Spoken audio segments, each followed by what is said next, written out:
Welcome to the module on polarization. In this module, we will discuss polarization and various polarization phenomena. The phenomenon of interference and diffraction, which we already learned in the earlier modules, tell that light is a form of wave. But the question is what kind of wave it is. What we mean is it a longitudinal wave or transverse wave? There is a question we have to answer in this chapter. To be precise, it is a form of wave motion involving electric and magnetic fields. So, how can we define longitudinal mode? Longitudinal mode, the direction of propagation and the direction of vibration is parallel to each other. Whereas in the case of transverse mode, the direction of vibration and the direction of propagation are perpendicular to each other. If it remains perpendicular to the direction of propagation, it is a transverse wave. If it remains parallel to the direction of propagation, it is a longitudinal wave. So here you can see this is the direction of propagation, and perpendicular to this we have electric field E and magnetic field B. So both we have electric and magnetic field perpendicular to each other and perpendicular to the direction of propagation. So this polarization proves that light is a transverse wave. What is unpolarized light? In electromagnetic waves emitted by any common light such as electric bulb or sun, the electric vector at any given point is always perpendicular to the direction of propagation. So if you see, this is the direction of propagation of light. Perpendicular to this we have electric field vectors. But the question is how many perpendicular lines we can draw? We can draw infinite number of perpendicular lines to this. So if there are infinite number of directions where we can draw this perpendicular to the direction of propagation, so the electric field vector changes its direction randomly, which represents unpolarized or ordinary light. So what we mean to say is, if perpendicular to the direction of propagation, if there is more than one electric field component, then we can call it as a unpolarized light. So this point is the light propagation direction perpendicular to the direction of the screen, and perpendicular to this we can draw infinite number of electric field components. So this is a representation of unpolarized light. Or else if you resolve these into horizontal and vertical component, so this is the vertical component and this is the horizontal component. So it is having more than one electric field direction, that's why it is a unpolarized light. Now what actually we want to do is we want to polarize it. What is polarization?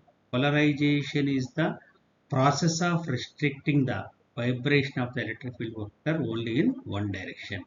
So simply calling it is the property of one-sidedness. So there are three types of wave polarization. Linear polarization, that means waves oscillate in a single plane. The second kind is circular polarization, where waves rotate in a circular motion. The third kind is elliptical polarization, where waves describe an ellipse. So totally there are three types of polarization: linear polarization, circular polarization, elliptical polarization. So we would like to understand these one by one. First, let us talk about linear polarized light. An electromagnetic wave, light wave, is said to be linearly polarized or plane polarized if the plane containing the electric field vector is constant. That means if the electric field vector retains only in a single direction. You see, this is the direction of propagation, and perpendicular to that we have only one electric field vector. That means it is restricted to only a linear like a line, or if you see it like this, it is a plane. So the electric field vibrations are restricted in a single plane or single direction. So that kind of things we will call as linear polarized or plane polarized. So if you, this is the direction of propagation, and perpendicular to this we have only one component, and looking towards the light source it appears like a line, or if you see side views it appears like a plane. That's why it is called as linear polarization or circular polarization. The second kind of thing is circularly polarized light, right?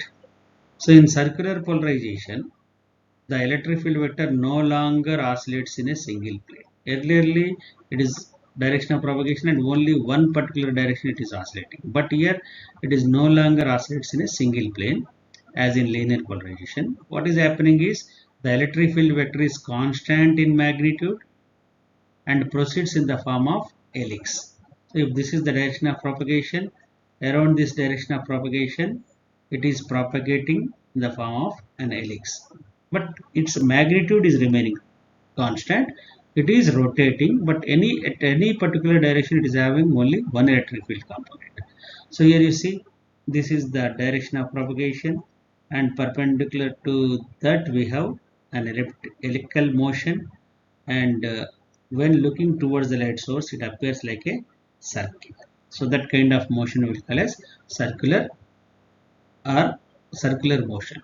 So what we want to say is constant in magnitude. Its magnitude either along x-axis or along y-axis remains constant, but it is moving or rotating in the form of a helix within one wavelength. So from starting point here,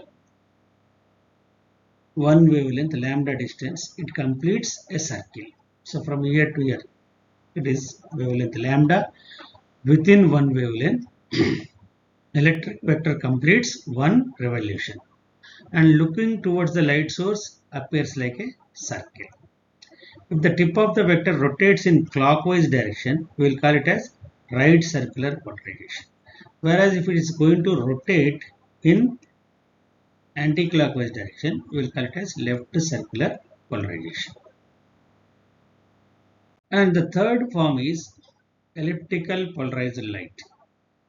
We can say elliptical polarization is the most general type of polarization. That means which stands between this linear polarization and this circular polarization. Linear and circular are two extremes of ellipse. So ellipse can be converted into linear polarization. It can be converted into circular polarization. So it is the most general type of polarization. And the two extreme cases of elliptical polarization is this circular and linear polarization. Here what is happening is the tip of the vector proceeds in the form of flattened helix. Flattened helix. In this polarization, what is going to happen is as the vector rotates, its magnitude is going to change. In the earlier circular, A is equal to B, but here A not equivalent to B. That means their magnitudes are not going to be constant. As the vector rotates, its magnitude changes. It is moving in the form of a flattened helix, and looking towards the light source appears like a ellipse. Again, if it is moving in the clockwise direction, we will call it as right elliptical polarization. Whereas if it is going to rotate in anti-clockwise direction, we will call as LEP.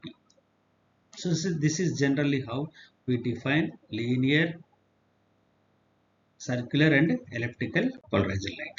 Now the definitions what we have learned, we want to put it in an analytical treatment.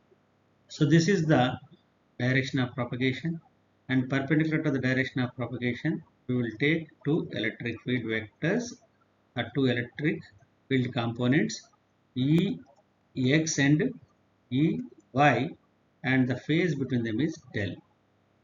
So this is the direction of propagation. Perpendicular to the direction of propagation, we have electric field components Ex and Ey.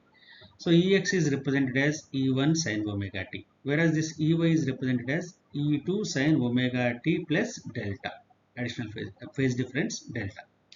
So expanding the sin term in equation 2.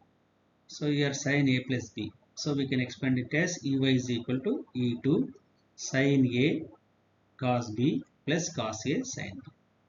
So that is equation 3. From equation 1, sin omega t can be written as Ex by E1. And you know cos omega t is equal to root of 1 minus sin square omega t. So 1 minus Ex by E1 whole square. So this is our equation 4. So in equation 4, we have the value of sin omega t, and we have with us the value of cos omega t. Substituting the value of sin omega t and cos omega t in equation 3, So what happens is we obtain Ey by E2 is equal to, what is the value of sin omega t? Ex by E1 cos delta plus cos omega t. The value of cos omega t is root over 1 minus Ex by E1 whole square into sin delta. Now let us rearrange this. So Ey by E2, we will send this Ex by E1 cos delta the other side, and what we have is root over 1 minus Ex by E1 whole square into sin delta. Squaring and rearranging, what we will get? So this squaring and rearranging, what we will get is a minus b whole square, ey square by e2 square minus 2ex ey e1 e2 cos delta plus ex square by e1 square cos square delta is equal to sin square delta minus ex square by e1 square sin square delta.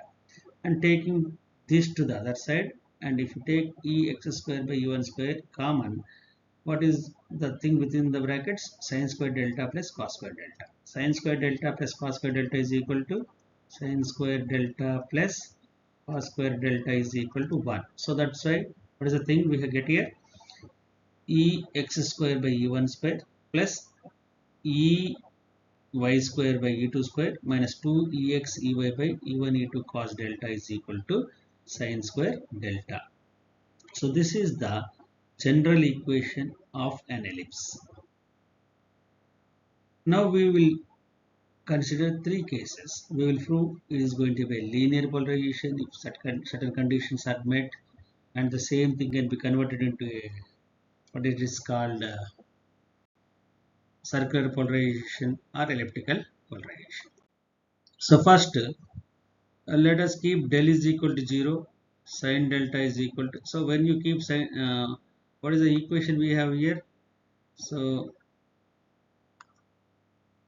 the equation what we have is ex square by e1 square plus ey square by e2 square minus 2ex ey by e1 e2 cos delta is equal to sin square delta. So here you are going to keep del is equal to 0. When you keep del is equal to 0, what happens? Sin del value is going to become 0 and cos del value is equal to become 1. So this equation turns into ex square by e1 square plus ey square by e2 square minus 2ex ey by e1 e2 into the value of cos delta is equal to 1 and sin delta is equal to 0. So this is the equation which we are going to get. So this is in the form of a square plus b square minus 2ab. So that can be written as a minus b whole square. So a minus b whole square is equal to 0, or else ex by e1 minus ey by e2 is equal to 0. If you rearrange this, ey is equal to e2 by e1 into ex. This is the form of y is equal to mx plus c. So this is the equation of a straight line. So that means when del is equal to 0, the elliptical expression turns into a straight line. And when you take del is equal to pi by 2 and e1 not equivalent to e2, e1 not equivalent to e2. So what is the value of sin 90 is equal to 1, cos 90 is equal to 0. So from this seventh equation, again if you substitute this, ex square by u1 square plus ey square by u2 square, as it is 0, cos delta is equal to 0, this term is going to become 0 and this term is equal to becoming 1.